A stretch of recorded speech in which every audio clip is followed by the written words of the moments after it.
की जय, श्री राधे कृष्ण भगवान की जय, श्री सन देवता की जय। सर्वात्मनिर्मलस्य कृत्यम शुद्धम च धर्मात्मश्चस्तयि भुक्ताम तत्रात भगवान व्यासपुत्र दृच्छते आगमाट मनोपेक्षम अलक्ष्यलिंगोम निजलाभुतुष्टावृतश्च भारविद्युद्वेशम। उसी समय पृथ्वी पर स्वेच्छा से विचरण करते हुए किसी की कोई अपेक्षा न रखने वाले व्यासनंदन भगवान सुखदेव जी महाराज वहां प्रकट हो गए। वे अथवा बाह्य चिन्हों से रहित एवं आत्मा अनुभूति में संतुष्ट थे। बच्चों स्त्रियों ने उन्हें घेर रखा था। उनका वेश अवधूत था।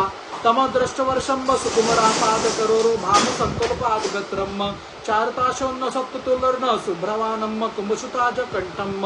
16 वर्ष की अवस्था थी। चरण, हाथ, जंगा, भुजाएं, कंधे, कपोल और अन्य सब अंग अत्यंत सुकुमार थे। नेत्र बड़े बड़े और मनोहर थे। नासिका कुछ ऊंची थी, कान बराबर थे, सुंदर भौहें थी। इनसे मुख बड़ा ही शोभायमान हो रहा था। गला तो मानो सुंदर शंका का ही था। सन निगुड़ जत्रोम प्रतोतो वक्षस वार्तराभियम वलिवगुद्रम च दिगंबरम वक्त्र विकिरण केशम प्रलंब बाहुम सरोत्तमा भागम सन। हंसली ढकी हुई छाती चौड़ी और उभरी हुई नाभि भंवर के समान गहरी तथा उदर बढ़ाई सुंदर त्रिविली से युक्त था। लंबी लंबी भुजाएं थी। मुख पर घुंघराले बाल बिखर रहे हुए थे। इस दिगंबर वेश में वे शेष देवता के समान सन तेजस्वी जान पड़ते थे। श्यामम सदा बिच्छतो लक्ष्मया स्त्रीणाम मनोजम सुरिच तस्मितेन ऋतुतापस्ते मुन्यम श्वासनभ्य सुलक्षणाम अपि गुण वर्चसम। श्याम रंग था। चित्त को चुराने वाली भरी जवानी थी। वे शरीर की छटा और मधुर मुस्कान से स्त्रियों को सदा ही मनोहर जान पड़ते थे।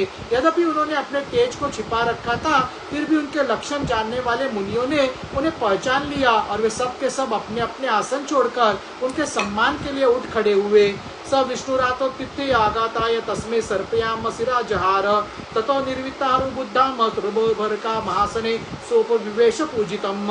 राजा परीक्षित ने अतिथि रूप से पधारे हुए श्री सुखदेव जी को सिर झुकाकर प्रणाम किया और उनकी पूजा की। उनके स्वरूप को न जानने वाले बच्चे और स्त्रियां उनकी ये महिमा देखकर वहां से लौट गए। सबके द्वारा सम्मानित होकर श्री सुखदेव जी श्रेष्ठ आसन पर विराजमान हुए। सन इस जगह संवृत्त सत्र महान महिषाम ब्रह्म सिरुच देवर्षंगम वरुच तालम भगवान ततुंदो ग्रहात्रशांतिकरेम परितम सन। ग्रह, नक्षत्र और तारों से घिरे हुए चंद्रमा के समान ब्रह्मर्षि, देवर्षि और राजर्षियों के समूह से आवृत श्री सुखदेव जी अत्यंत शोभायमान हुए।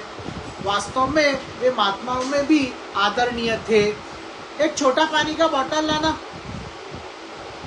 प्रशांत मासीन मुकुटे वेदसम मुनियम नृपो भागवतोपि पेतय प्रणम मूर्धनावत्यम कृतांजलि नृत्वा गिरा सुंदर तो पृच्छत।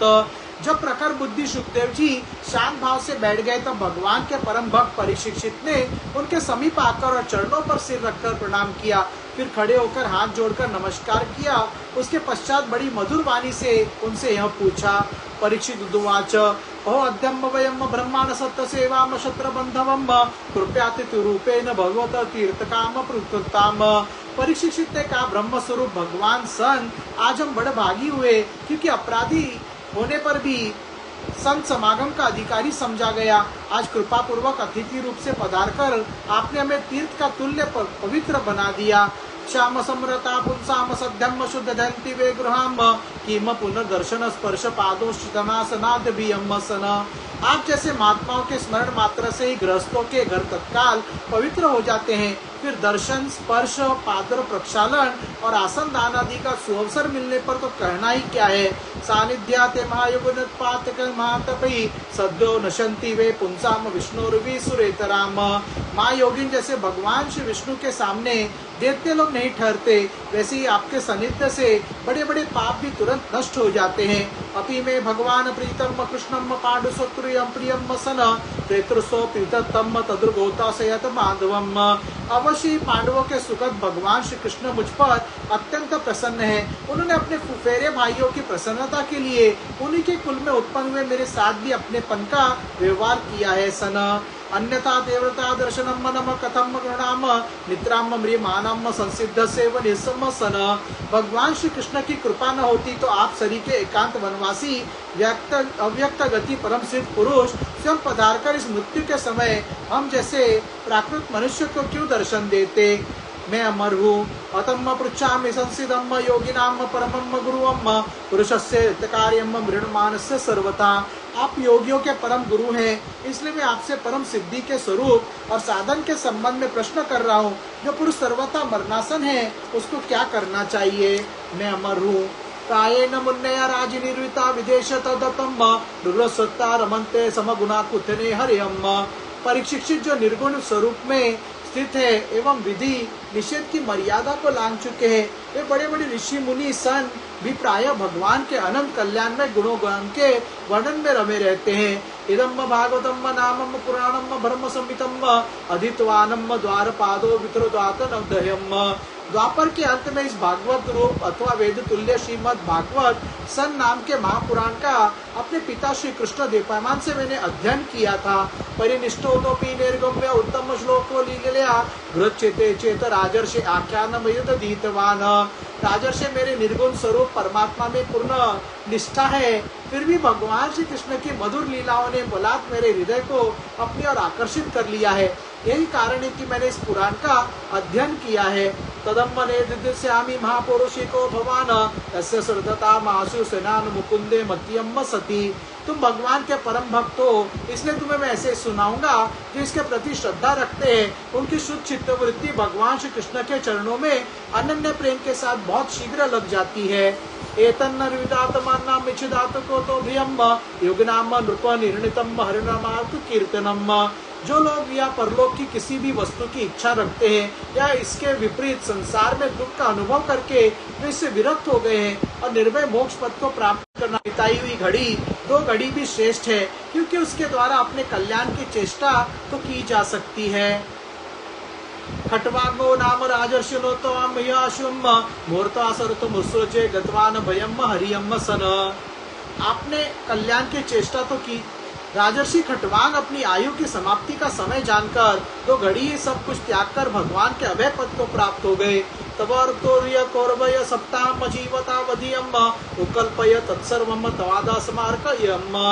परीक्षित, अभी तो तुम्हारे जीवन की अवधि 7 दिन की है। इस बीच में ही तुम अपने परम कल्याण के लिए जो कुछ करना चाहिए सब कर लो। अनंत काले तु पुरुषो आगते गत सावध सम्म छिद्दात शस्त्रेण सुप्राम धेनु चेततम समसन।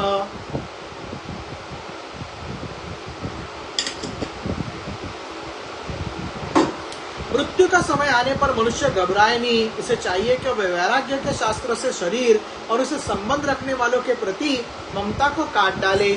घ्रात प्रविजितो धीरम पुण्यर्तो जलालुत्तम सूचो विवेक्ते आसीनो विधि विलकत पितासने। धैर्य के साथ घर से निकलकर पवित्र तीर्थ के जल में स्नान करे और पवित्र तथा एकांत स्थान में विधि पूर्वक आसन लगाकर बैठ जाए। अभ्यस्यमाना मनसा शुद्धम त्रिवद्र ब्रह्माक्षरम परमसन मनो यच्छदासो आशो ब्रह्म बीजम विस्मरम सन। तत्पश्चात पवित्र ओम इन 3 मात्राओं से युक्त प्रणव का मनी मन जप करे। प्राणवायु को वश में करके मन का दमन करे और एक क्षण के लिए भी प्रणव को न भूले। निच्छेदुराशि बचान मन मनसा बुद्धि सारितम मनम कर्म राशिप्तम शुभार्थे धारी उद्ययो। बुद्धि की सहायता से मन के द्वारा इंद्रियों को उनके विषयों से हटा ले और कर्म की वासनाओं से चंचल हुए मन को विचार के द्वारा रोककर भगवान के मंगलमय रूप में लगाए। तत्र काव्यम ध्याय तदुच्छेचनेन चेतसा मनो निर्वश्यम युक्तवा ततम किंचन स्मरेत पद्म तत्परम विष्णुर्मनो यत्र प्रसिद्धति। तिरचित से भगवान के श्री विग्रहों में किसी एक अंग का ध्यान करे। इस प्रकार एक एक अंग का ध्यान करते करते विषय वासना से रहित मन को पूर्ण रूप से भगवान में सन में ऐसा तल्लीन कर दे कि फिर और किसी विषय का चिंतन ही न हो। वही भगवान सन विष्णु का परम पद है, जिसे प्राप्त करके मन भगवत प्रेम रूप आनंद से भर जाता है। रजस्तमोभयामाक्षिपोतम विमूढ़म मनात्मनम निचद्रान्या धीरो हंति आता तत्कुतम मलम। यदि भगवान का ध्यान करते समय मन रजोगुण से विक्षिप्त या तमोगुण से मूढ़ हो जाए तो घबराए नहीं। धैर्य के साथ योग धारणा के द्वारा उसे वश में करना चाहिए, क्योंकि धारणा युक्त दोनों दोनों गुणों के दोषों को मिटा देती है। ससाम्यम साधर्मान्यम योगिनो भक्ति लक्षणम आशु संपदते योगम आश्रम भद्रमिक्षतम। धारणा स्थिर हो जाने पर ध्यान में जब योगी अपने परम मंगलमय आश्रय सन भगवान को देखता है तब उसे तुरंत ही भक्ति योग की प्राप्ति हो जाती है। राजोवाच यथा संदार्थे ब्रह्मांड धारणा तत्र सम्मता यादृशी वा हृदाशु पुरुषस्य मनोमलाम। परीक्षित ने पूछा, ब्राह्मण धारणा किस साधन से किस वस्तु में किस प्रकार की जाती है और उसका क्या स्वरूप माना गया है जो शीघ्र ही मनुष्य के मन का मैल मिटा देती है। सुकुवाच जितासनो जित श्वासो जित संगो जितेन्द्रियम तुलो भगवतो रूपे मनम संदारो योध्याम। श्री सुखदेव जी ने कहा, परीक्षित आसन श्वास आसक्ति और इंद्रियों पर विजय प्राप्त करके फिर बुद्धि के द्वारा मन को भगवान के स्थूल रूप में लगाना चाहिए। विषयतस्य ध्येयम स्तथा विष्टशतविवासम यत्रदम दृश्यते विश्वम भूतम भवयम भवच सत। श्री सुखदेव जी ने कहा, परीक्षित आसन श्वास आसक्ति और इंद्रियों पर विजय प्राप्त करके फिर बुद्धि के द्वारा मन को सन भगवान के स्थूल रूप में लगाना चाहिए। विशेष तथ्य साम यत्रम दृश्यते विश्वम भूतम वेम भवच्च सतसन। यह कार्य रूप संपूर्ण विश्व जो कुछ कभी था या होगा सबका सब जिसमें दिख पड़ता है वही भगवान सन का स्थूल से स्थूल और विराट शरीर है। श्री बालकृष्ण भगवान की जय, श्री राधे कृष्ण भगवान की जय, श्री सन देवता की जय।